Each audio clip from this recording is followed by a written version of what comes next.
해가 산 너머로 넘어가면 이 마을은 완전한 어둠에 잠겼습니다. 전기가 들어오지 않는 강원도 깊은 산골. 저는 그곳에서 할머니 해옥, 할아버지 동출과 함께 살았습니다. 13살이던 그의 여름까지 저에게 밤이란 촛불과 석유등이 만들어내는 흔들리는 그림자였고 친구란 산비탈의 개울과 소나무 숲뿐이었습니다. 휴대폰은 당연히 터지지 않았습니다. 아침이면 할아버지와 함께 밭에 나가 감자를 캐고 오후엔 할머니 옆에 앉아 콩을 까며 하루가 흘러갔습니다. 저녁이 되면 석유등 아래서 할아버지가 읽어주시는 옛날 이야기를 들으며 잠이 들었죠. 그런 날들이 반복됐습니다. 지루하다고 느낀 적은 없었습니다. 아니, 그렇게 생각했습니다. 어느 날 저녁이었습니다. 석유등 심지를 돌리며 불을 켜는데 문득 이런 생각이 스쳐 지나갔습니다. 이 산 너머엔 어떤 세상이 있을까? 그 생각은 작은 불씨처럼 제 마음 한구석에 자리 잡았고 꺼지지 않았습니다. 준호야, 밥 먹어라. 할머니의 목소리에 고개를 들었습니다. 된장찌개 냄새가 코끝을 스쳤고 할아버지는 묵묵히 밥상을 받으셨습니다. 이 순간이 언제까지 이어질 거라고 저는 철없이 믿고 있었습니다. 그러나 세상은 고요함을 그대로 두지 않았습니다. 그날은 유난히 더운 여름날이었습니다. 이야기가 마음에 드셨다면 구독, 좋아요 누르고 계속 시청해주세요.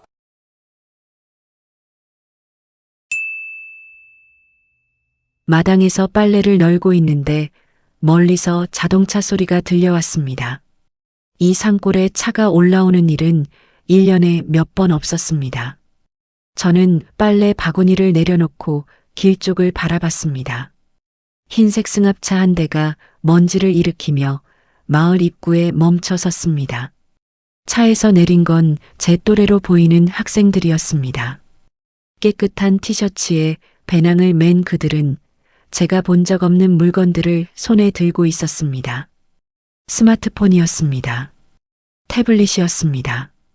그리고 손바닥만 한 휴대용 전등. 안녕하세요. 저희 서울에서 온 봉사단이에요. 한 학생이 밝게 웃으며 손을 흔들었습니다. 저는 어색하게 고개만 끄덕였습니다. 그들이 가져온 물건들은 제게 충격 그 자체였습니다. 그중 한 학생이 휴대용 전등 버튼을 눌렀고 한낮처럼 환한 빛이 쏟아져 나왔습니다. 어둠을 단숨에 밝히는 LED 등, 버튼 하나로 켜지고 꺼지는 빛. 저는 그 순간 태어나서 처음으로 도시라는 개념을 생생히 느꼈습니다. 여기는 전기가 안 들어와요? 한 학생이 물었습니다.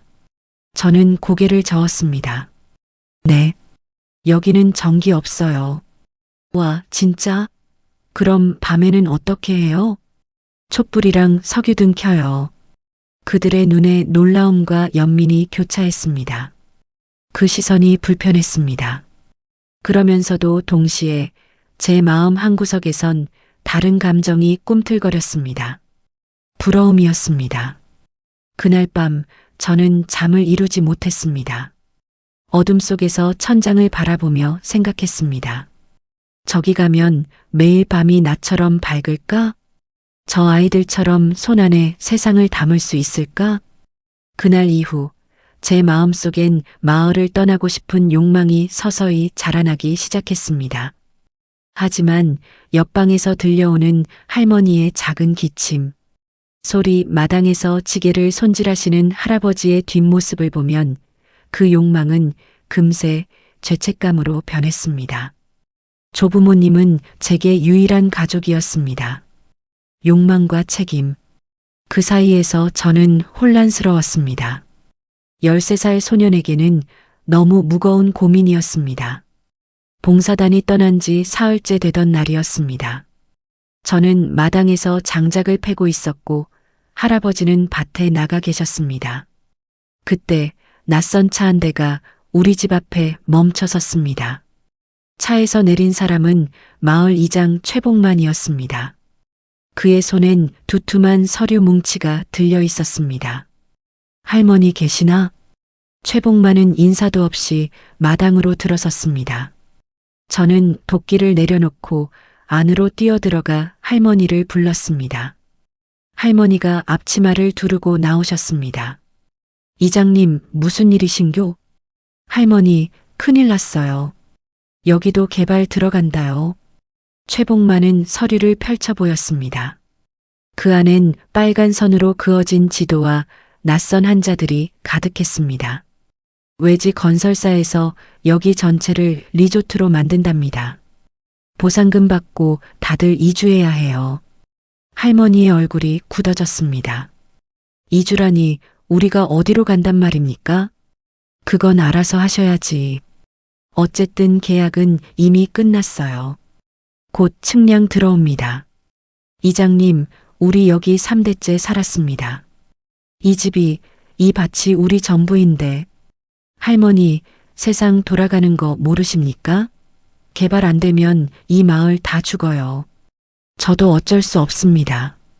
최복만은 서류를 탁자에 던지듯 내려놓고 돌아섰습니다. 한 달 안에 정리하세요. 안 나가면 강제 철거될 겁니다. 차가 떠나고 마당엔 먼지만 남았습니다. 저는 그 순간 처음으로 집을 빼앗길 수 있다는 공포를 느꼈습니다. 가슴이 철렁 내려앉았습니다. 할머니는 주저앉듯 마루에 앉으셨습니다. 떨리는 손으로 서류를 들여다보셨지만 글자는 읽히지 않으셨을 겁니다. 저는 할머니 옆에 앉았습니다. 무슨 말을 해야 할지 몰랐습니다. 도시로 나가고 싶었던 마음, 그 욕망은 이 위협 앞에서 역설적으로 더욱 복잡하게 얽혀 들어갔습니다. 나가고 싶었는데 이렇게 쫓겨나는 건 아니잖아. 그날 밤 저는 석유등 불빛 아래서 서류를 다시 펼쳐봤습니다. 빨간 선 안에 우리 집이 있었습니다. 지켜야 할 것과 떠나고 싶은 것, 그 경계가 무너지기 시작했습니다. 다음 날 아침 저는 일찍 일어났습니다. 할머니와 할아버지는 여전히 주무시고 계셨습니다. 저는 조용히 밖으로 나가 지붕을 올려다봤습니다. 겨울 눈에 무너진 기왓장이 그대로 방치되어 있었습니다. 이것부터 고치자. 창고에서 사다리를 꺼내고 남은 기왓장을 모았습니다. 처음 해보는 일이었지만 할아버지가 하시던 모습을 떠올리며 하나씩 올려놓기 시작했습니다. 땀이 흘러내렸습니다. 손이 까졌습니다. 그래도 멈추지 않았습니다. 준호야, 뭐하냐? 할아버지의 목소리에 고개를 돌렸습니다. 할아버지는 마당에서 저를 올려다보고 계셨습니다. 지붕 고치고 있어요. 위험하다. 내려와. 괜찮아요. 제가 할 수 있어요. 할아버지는 잠시 말없이 저를 바라보시다가 천천히 고개를 끄덕이셨습니다. 지붕을 고치고 나서 저는 장독대 주변을 정리했습니다. 쓰러진 된장독을 다시 세우고 무너진 돌담을 쌓아 올렸습니다. 작은 일이었지만 집을 지킨다는 느낌이 들었습니다.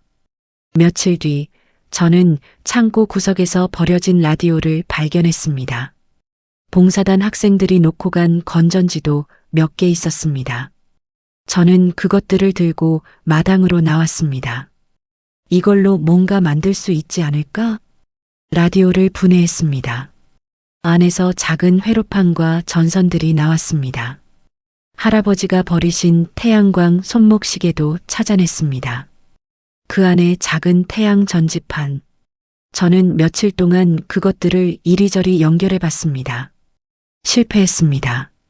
다시 시도했습니다. 또 실패했습니다. 그러던 어느 저녁 마침내 작은 LED 전구에 불이 들어왔습니다. 환한 빛이었습니다. 할머니, 할아버지, 이거 보세요. 두 분이 달려 나오셨습니다. 제 손 안에 작은 등불을 보시고 할머니의 눈에 눈물이 고였습니다. 우리 준호가 이걸 만들었단 말이냐? 네. 태양 전지로 낮에 충전하면 밤에도 켤 수 있어요. 할아버지는 제 어깨를 다독이셨습니다. 그 손길이 따뜻했습니다. 그날 밤 석유등 대신 제가 만든 태양광 등을 켰습니다. 어둠 속에서 켜진 작은 빛. 그것은 우리 가족에게 큰 위로가 되었습니다. 그리고 저에게는 확신이 되었습니다. 나도 무언가 할 수 있다. 이 집을, 이 가족을 지킬 수 있다. 제가 만든 태양광 등의 소문은 빠르게 퍼져나갔습니다. 옆집 할머니가 먼저 찾아오셨습니다. 그 다음엔 아랫마을 할아버지가 오셨습니다. 모두들 제 손 안에 작은 등불을 신기하다는 듯 바라보셨습니다. 준호야, 이거 하나만 만들어줄 수 있겠니? 저는 고개를 끄덕였습니다. 창고에 남은 부품들로 하나씩 만들기 시작했습니다. 일주일 뒤 마을 어귀에 낯선 차 한 대가 멈춰 섰습니다. 이번엔 개발업자가 아니었습니다. 차에서 내린 건 정장을 입은 중년 여성이었습니다. 안녕하세요. 서울환경보전협회에서 왔습니다. 혹시 박준호 학생 계신가요? 저는 놀라서 앞으로 나섰습니다. 제가 박준호인데요. 여성은 부드럽게 미소 지으며 명함을 건넸습니다. 당신 이야기를 들었어요. 전기 없는 마을에서 태양광 등을 직접 만들었다고요. SNS에 올라온 사진을 봤습니다. 아, 네. 이건 단순한 발명품이 아니에요. 이 마을이 가진 가치를 보여주는 상징이죠. 그날 저녁 협회 사람들이 마을 회관에 주민들을 모았습니다. 회관은 오랜만에 사람들로 가득 찼습니다. 여러분, 이 마을은 개발이 아니라 보존되어야 합니다. 여성이 스크린에 사진들을 띄웠습니다. 준호가 만든 태양광 등, 마을의 오래된 돌담, 맑은 계곡물. 이곳은 자연과 함께 살아가는 지혜가 남아있는 곳입니다. 그리고 이 아이가 만든 등불이 그 가치를 세상에 알렸습니다. 주민들이 웅성거렸습니다. 처음엔 반신반의하던 사람들의 눈빛이 조금씩 달라지기 시작했습니다. 우리가 서명을 모으고 문화재청에 전통마을 보존 신청을 하면 개발을 막을 수 있습니다. 정말 가능한 일입니까? 한 할아버지가 물었습니다. 가능합니다. 하지만 여러분의 의지가 필요합니다. 그날 밤 마을 사람들은 처음으로 한자리에 모여 이야기를 나눴습니다. 떠나야 한다고 생각했던 사람들이 이제는 남을 수 있는 방법을 고민하기 시작했습니다. 저는 회관 한 구석에 조용히 앉아 그 모습을 지켜봤습니다. 처음엔 자신도 믿기 어려웠던 제 작은 발명품이 마을 전체의 희망이 되어가고 있었습니다. 내가 만든 빛이 이렇게 큰 빛이 될 수 있구나. 그러나 저는 아직 몰랐습니다. 희망이 클수록 그것을 꺼트리려는 어둠도 함께 커진다는 것을. 그날 밤은 유난히 어두웠습니다. 달도 뜨지 않은 깜깜한 밤이었습니다. 저는 잠들기 전 제가 만든 태양광 등을 확인하고 이불을 덮었습니다. 얼마나 잤을까요? 어디선가 둔탁한 소리가 들려왔습니다. 쿵, 쿵. 저는 벌떡 일어나 창밖을 내다봤습니다. 마을 아래쪽에서 희미한 불빛이 움직이고 있었습니다. 손전등 불빛이었습니다. 저 시간에 누가? 서둘러 옷을 걸치고 밖으로 나갔습니다. 할아버지도 나오셨습니다. 마을 공동 저장고 쪽이었습니다. 가까이 다가가자 낯선 남자 2명이 곡괭이로 저장고 벽을 부수고 있었습니다. 거기 뭐 하는 겁니까? 할아버지가 소리쳤습니다. 남자들이 깜짝 놀라 돌아봤습니다. 누구야? 여긴 우리 마을 저장고요. 왜 부수는 겁니까? 아, 이거 측량하는데 방해돼서. 어차피 다 철거될 건데 뭐. 남자들은 태연하게 대답하며 다시 곡괭이를 들었습니다. 저는 그 순간 온몸에 분노가 치밀어 올랐습니다. 곧 마을 사람들이 하나둘 모여들었습니다. 손전등과 호롱불을 든 채였습니다. 이게 무슨 짓이야? 개발사에서 보낸 사람들이구만. 남자들은 주민들을 보자 서둘러 트럭에 올라탔습니다. 곧 또 올 겁니다. 준비들 하시죠. 트럭이 떠나고 남은 건 무너진 저장고 벽뿐이었습니다. 그 안에 보관하던 김장 김치 항아리가 깨져 있었습니다. 할머니들이 정성껏 담근 김치가 땅바닥에 쏟아져 있었습니다. 이걸 어쩐다고. 한 할머니가 주저앉아 우셨습니다. 저는 그 모습을 보며 가슴이 무너져 내렸습니다. 다음 날 저는 마루에 멍하니 앉아 있었습니다. 마을 사람들은 서로 얼굴을 마주치기를 꺼려했습니다. 희망이 꺾이는 순간은 이렇게 조용하게 찾아왔습니다. 준호야. 할머니가 제 옆에 앉으셨습니다. 할머니, 제 탓인 것 같아요. 무슨 소리냐? 제가 등불 만들고 사람들 불러들이고 그러지 않았으면 저렇게까지 안 했을 거예요. 할머니는 제 손을 꼭 잡으셨습니다. 아니다. 내가 있어서 우리가 여기까지 버틴 거야. 하지만 저는 그 말을 믿을 수 없었습니다. 도시를 동경하던 마음은 이미 사라진 지 오래였습니다. 이제 저는 오직 한 가지만 원했습니다. 이곳을 지키고 싶었습니다. 사랑하는 사람들을 지키고 싶었습니다. 그러나 13살 소년인 제가 할 수 있는 일이 무엇일까요? 어둠은 다시 저를 삼키려 하고 있었습니다. 사흘 동안 저는 아무것도 하지 못했습니다. 밥도 제대로 먹지 않았고 밖으로 나가지도 않았습니다. 창밖만 멍하니 바라보며 시간을 보냈습니다. 그날 저녁 할머니가 제 방문을 열고 들어오셨습니다. 준호야. 대답하지 않았습니다. 할머니는 제 옆에 앉아 조용히 제 손을 잡으셨습니다. 거칠고 주름진 손이었지만 따뜻했습니다. 할머니가 어렸을 때 말이다. 이 마을에 큰 산불이 났었어. 저는 천천히 할머니를 바라봤습니다. 모두들 포기했지. 다 타버릴 거라고. 그런데 내 할아버지가 먼저 삽을 들었단다. 그러자 사람들이 하나둘 따라 나섰고 밤새 불을 껐어. 준호야, 내가 있어서 우리가 버티는 거야. 내가 만든 빛을 보고 우리가 희망을 가진 거란다. 할머니의 눈에 눈물이 고였습니다. 할머니, 저 혼자선 아무것도 할 수 없어요.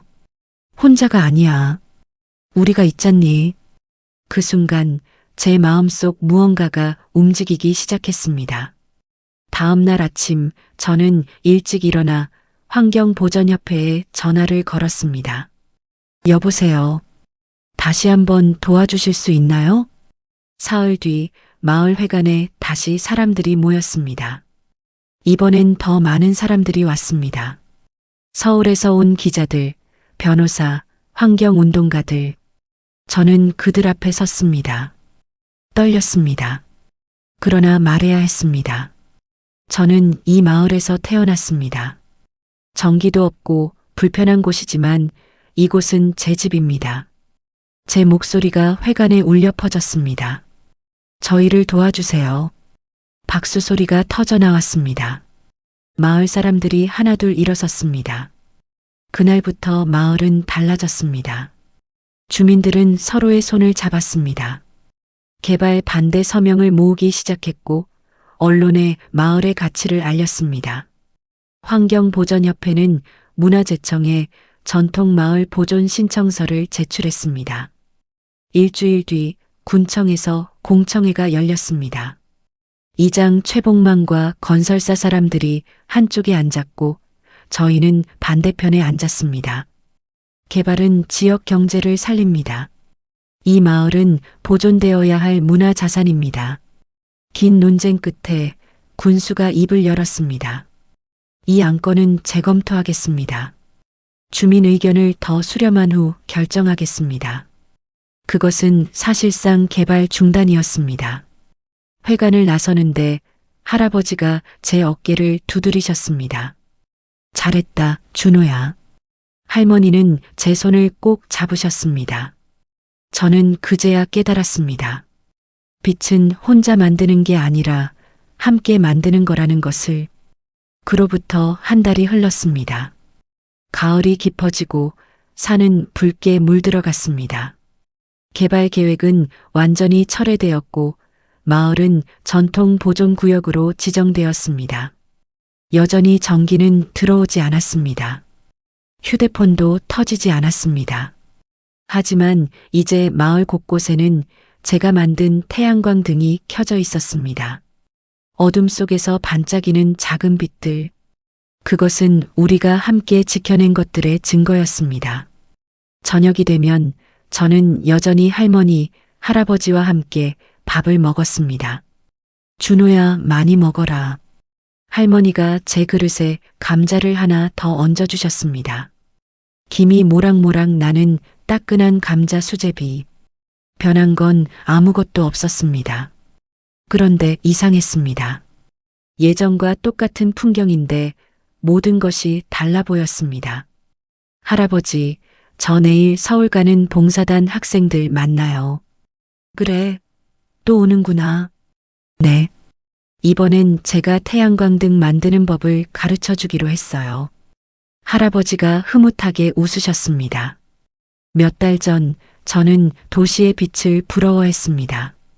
스마트폰이 만드는 환한 세계를, LED 등이 밝히는 밤을 동경했습니다.